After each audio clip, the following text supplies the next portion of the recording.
राधे राधे भक्तों, भाग्यशाली है वो स्त्री जिसे ये 3 कष्ट जरूर मिलते हैं। सुनने में ये बात अजीब लग सकती है, क्योंकि दुनिया में कौन ऐसा होगा जो कष्ट पाना चाहेगा। हर इंसान सुख चाहता है, सम्मान चाहता है, प्रेम चाहता है, लेकिन ध्यान से सुनना, कुछ कष्ट ऐसे होते हैं जो किसी स्त्री को तोड़ने नहीं बल्कि उसे इतना मजबूत बनाने आते हैं कि आगे चलकर वही स्त्री अपने परिवार, अपने बच्चों और पूरे समाज के लिए प्रेरणा बन जाती है। भगवान हर स्त्री को एक विशेष शक्ति देकर इस संसार में भेजते हैं, लेकिन उस शक्ति का एहसास उसे तब होता है जब जीवन उसे कठिन परिस्थितियों से गुजारता है। और शायद इसी वजह से इतिहास गवाह है, जिन स्त्रियों ने सबसे ज्यादा संघर्ष किया वही आगे चलकर सबसे ज्यादा सम्मानित हुई। आज हम उन 3 कष्टों की बात करेंगे जो किसी भी स्त्री के लिए कठिन जरूर होते हैं, लेकिन अगर वो उन्हें धैर्य और विश्वास के साथ पार कर ले तो उसका जीवन पूरी तरह बदल सकता है। पहला कष्ट अपनों से उपेक्षा और अनदेखा किया जाना। ध्यान से समझना, एक स्त्री अपने जीवन का बड़ा हिस्सा दूसरों के लिए जीती है। वो अपने माता पिता के लिए त्याग करती है, पति के लिए त्याग करती है, बच्चों के लिए त्याग करती है, लेकिन कई बार ऐसा समय आता है जब उसकी मेहनत, उसका प्रेम और उसका समर्पण किसी को दिखाई नहीं देता, उसकी भावनाओं को समझा नहीं जाता, उसकी अच्छाइयों को सामान्य मान लिया जाता है। उस समय उसके दिल को बहुत पीड़ा होती है, लेकिन सच क्या है जानते हो? यही कष्ट उसे लोगों से नहीं, भगवान से जुड़ना सिखाता है। यही कष्ट उसे ये समझाता है कि अपनी कीमत दूसरों की प्रशंसा से नहीं, अपने कर्मों से तय करनी चाहिए।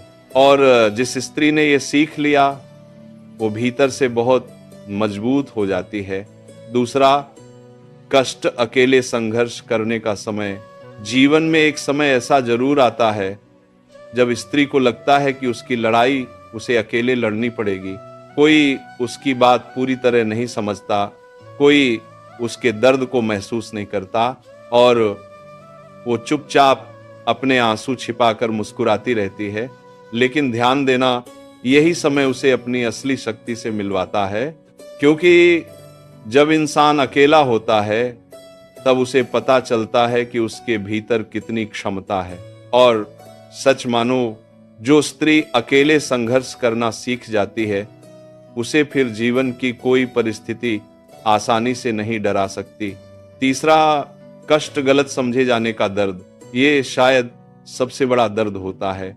जब आपका दिल साफ हो, आपकी नीयत अच्छी हो, आपने किसी का बुरा ना किया हो, फिर भी लोग आपको गलत समझ लें, आपके शब्दों का गलत अर्थ निकाल लें, आपके त्याग को कमजोरी समझ लें, उस समय बहुत दुख होता है। लेकिन यही कष्ट स्त्री को मौन की ताकत सिखाता है।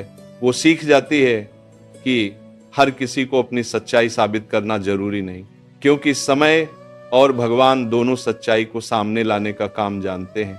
और सबसे सुंदर बात क्या है जानते हो? जो स्त्री इन 3 कष्टों से गुजरकर भी अपने मन में प्रेम बनाए रखती है, जो कटु नहीं होती, जो भगवान पर विश्वास नहीं छोड़ती, भगवान उसकी जिंदगी में ऐसी शक्ति भर देते हैं जो सामान्य लोगों में नहीं होती। फिर वो सिर्फ एक स्त्री नहीं रहती, वो अपने परिवार की ताकत बन जाती है। उसकी बातें लोगों को संभालने लगती हैं, उसका धैर्य दूसरों को प्रेरणा देने लगता है और उसका विश्वास पूरे घर में सकारात्मकता फैलाने लगता है। इसलिए अगर किसी स्त्री के जीवन में अभी संघर्ष चल रहा है, अगर उसे लगता है कि कोई उसे समझ नहीं रहा, अगर उसे लगता है कि उसके त्याग की कदर नहीं हो रही, तो उसे निराश नहीं होना चाहिए, क्योंकि बहुत बार भगवान उन्हीं स्त्रियों को सबसे ज्यादा मजबूत बनाते हैं जिनके लिए उन्होंने भविष्य में कुछ बहुत सुंदर लिखा होता है।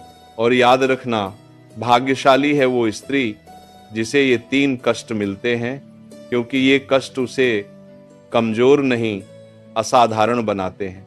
और जब एक स्त्री इन कष्टों से गुजरती है ना, तब धीरे धीरे उसके अंदर एक ऐसी शक्ति जन्म लेने लगती है जिसे दुनिया देख नहीं पाती, लेकिन वही शक्ति उसे हर कठिन परिस्थिति में संभाल कर रखती है। ध्यान से समझना, भगवान ने स्त्री को केवल कोमल हृदय ही नहीं दिया, बल्कि अपार सहन शक्ति भी दी है। इसीलिए अक्सर देखा गया है कि जिस दर्द में एक सामान्य इंसान टूट जाए, उसी दर्द को एक स्त्री मुस्कुराते हुए सह लेती है।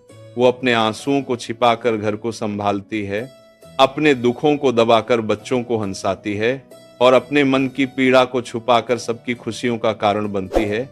लेकिन इसका मतलब ये नहीं कि उसे दर्द नहीं होता, उसे भी दर्द होता है, उसे भी अपनों की बातें चुभती हैं, उसे भी उपेक्षा का दुख होता है। फर्क सिर्फ इतना है कि वो अपने दर्द से हारना नहीं सीखती।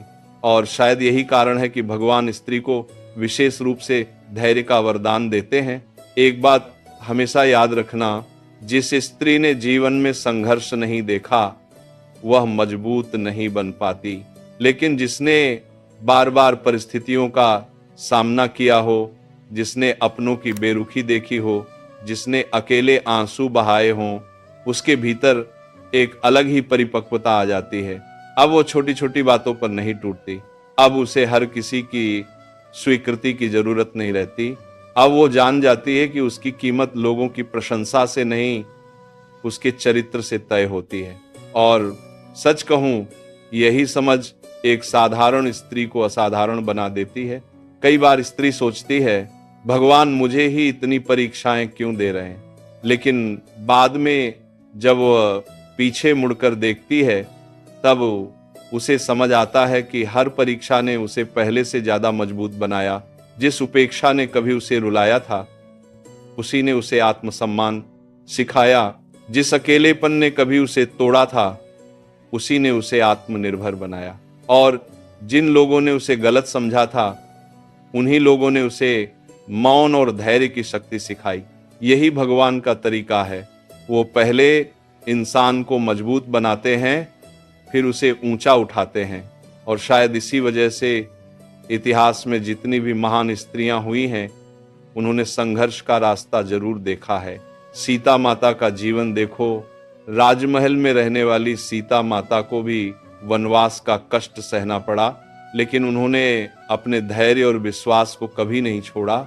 इसीलिए आज भी उनका नाम सम्मान से लिया जाता है, क्योंकि महानता सुख से नहीं, संघर्ष से पैदा होती है।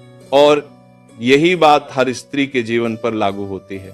अगर आज आपके जीवन में भी कुछ कठिनाइयां हैं, अगर आपको लगता है कि आपकी भावनाओं को कोई नहीं समझता, अगर आपको लगता है कि आपके त्याग की कदर नहीं हो रही, तो निराश मत हो सकता है भगवान अभी आपको उस शक्ति के लिए तैयार कर रहे हों जो भविष्य में आपकी सबसे बड़ी पहचान बनेगी। क्योंकि भगवान कभी भी किसी स्त्री के आंसुओं को व्यर्थ नहीं जाने देते। हर आंसू का हिसाब होता है, हर प्रार्थना सुनी जाती है, हर संघर्ष देखा जाता है, और सही समय आने पर भगवान उसका फल भी जरूर देते हैं। बस धैर्य बनाए रखना होता है। और सबसे सुंदर बात क्या है जानते हो? जब एक स्त्री अपने दुखों के बावजूद भगवान पर विश्वास रखना नहीं छोड़ती, तब उसके जीवन में एक ऐसी आंतरिक शांति आ जाती है जिसे कोई छीन नहीं सकता। अब परिस्थितियां उसे पहले की तरह नहीं डराती, अब लोगों की बातें उसे पहले की तरह नहीं तोड़ती, क्योंकि अब उसका सहारा लोग नहीं, भगवान बन चुके होते हैं। और जिस स्त्री का सहारा भगवान बन जाए, उसे जीवन की कोई भी आंधी ज्यादा देर तक झुका नहीं सकती। इसीलिए अगर आज संघर्ष है, तो उसे अपनी कमजोरी मत समझो। हो सकता है यही संघर्ष कल आपकी सबसे बड़ी ताकत बन जाए। हो सकता है यही कष्ट आपको उस ऊंचाई तक ले जाएं, जहां पहुंचकर आप खुद कहो, अब समझ आया कि भगवान मुझे तोड़ नहीं रहे थे, वो मुझे पहले से ज्यादा मजबूत बना रहे थे। और यही कारण है कि सच में भाग्यशाली है वो स्त्री जिसे ये कष्ट मिलते हैं, क्योंकि भगवान उसे साधारण नहीं, असाधारण बनाने की तैयारी कर रहे होते हैं। और एक बात जो बहुत कम लोग समझ पाते हैं, भगवान जब किसी स्त्री को मजबूत बनाना चाहते हैं, तो उसे ऐसी परिस्थितियों से गुजारते हैं जहां उसे खुद अपनी शक्ति पहचाननी पड़ती है। क्योंकि जब तक जीवन आसान रहता है, तब तक इंसान को अपनी वास्तविक क्षमता का पता ही नहीं चलता। लेकिन जैसे ही कठिन समय आता है, वैसे ही उसके भीतर छिपी हुई शक्ति जागने लगती है। ध्यान से समझना, एक स्त्री का हृदय बहुत कोमल होता है। वह रिश्तों को दिल से निभाती है, छोटी छोटी बातों को भी महसूस करती है और जिन लोगों से प्रेम करती है उनके लिए अपना सब कुछ देने को तैयार रहती है। लेकिन जब उसी प्रेम का सम्मान नहीं होता, तब उसे बहुत गहरा दुख होता है। फिर भी देखो, वह टूटकर भी अपने कर्तव्यों से पीछे नहीं हटती। वह रोकर भी मुस्कुराना जानती है। वह दर्द में भी दूसरों को सहारा देना जानती है और यही उसकी सबसे बड़ी शक्ति है। कई बार लोग उसकी चुप्पी को कमजोरी समझ लेते हैं, लेकिन सच क्या है जानते हो? हर चुप रहने वाला इंसान कमजोर नहीं होता। बहुत बार चुप रहने वाले लोग सबसे ज्यादा मजबूत होते हैं, क्योंकि उन्हें हर बात का जवाब देना जरूरी नहीं लगता। उन्हें पता होता है कि समय और भगवान दोनों सत्य को सामने लाने की शक्ति रखते हैं। इसीलिए समझदार स्त्री हर बात पर बहस नहीं करती। वह हर आरोप का जवाब नहीं देती। वह हर गलतफहमी को दूर करने के पीछे नहीं भागती, क्योंकि उसे पता होता है कि जो लोग उसे दिल से समझते हैं उन्हें सफाई की जरूरत नहीं होती, और जो लोग समझना ही नहीं चाहते उन्हें कितनी भी सफाई दे दो कोई फर्क नहीं पड़ता। यही परिपक्वता है और यही परिपक्वता संघर्षों से पैदा होती है। एक और बात याद रखना, जीवन में कई बार स्त्री को ऐसे निर्णय लेने पड़ते हैं जो उसके दिल को तोड़ देते हैं। कई बार उसे अपने ही मन की इच्छाओं का त्याग करना पड़ता है। कई बार उसे परिवार की खुशी के लिए अपनी खुशी पीछे रखनी पड़ती है, और कई बार उसे ऐसे लोगों को भी सहना पड़ता है जिनकी वजह से उसका मन बार बार दुखी होता है। लेकिन भगवान ये सब देख रहे होते हैं। दुनिया चाहे ना देखे, लोग चाहे ना समझें, लेकिन भगवान हर त्याग, हर आंसू और हर संघर्ष को देख रहे होते हैं। और सच मानो, भगवान के घर में किसी भी त्याग का फल कभी व्यर्थ नहीं जाता। हो सकता है फल मिलने में समय लगे, लेकिन सही समय आने पर भगवान ऐसी कृपा करते हैं कि इंसान अपने पुराने दुख भूल जाता है।